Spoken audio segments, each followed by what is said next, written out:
PLN is working with government to accelerate the transition from clean energy to net zero emission in 2060 in a fair and affordable way. As one of the concrete steps, PLN is implementing a plan for the early retirement of fossil power plants in several phases until 2056.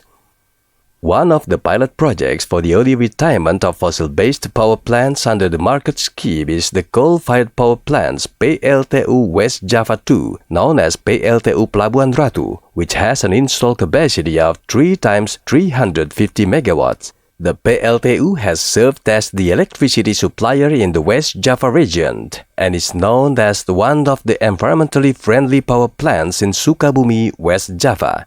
It has received the Green Proper predicate from the Ministry of Environment and Forestry 3 times consecutively.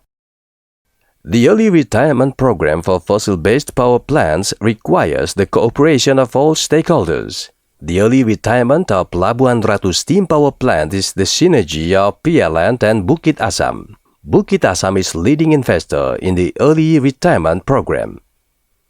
Early retirement will technically reduce the PLTU's operating period from 24 years to 15 years, with the potential for carbon dioxide emission savings of up to 51 million tons of CO2 equivalent, or equivalent to a total cost savings of 220 billion rupiahs.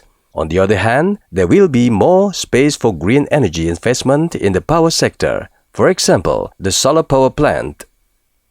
PLN operates the solar power plant PLTS Hybrid Nusa Penida in Kelungkung, Bali, which will operate in October 2022 as a further effort of PLN's commitment in accelerating the energy transition of NZE 2060.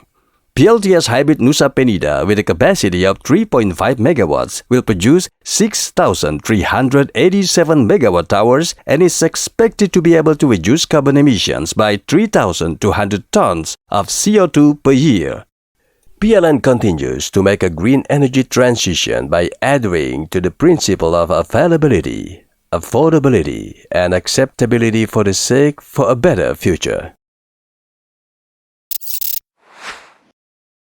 BUMN untuk Indonesia.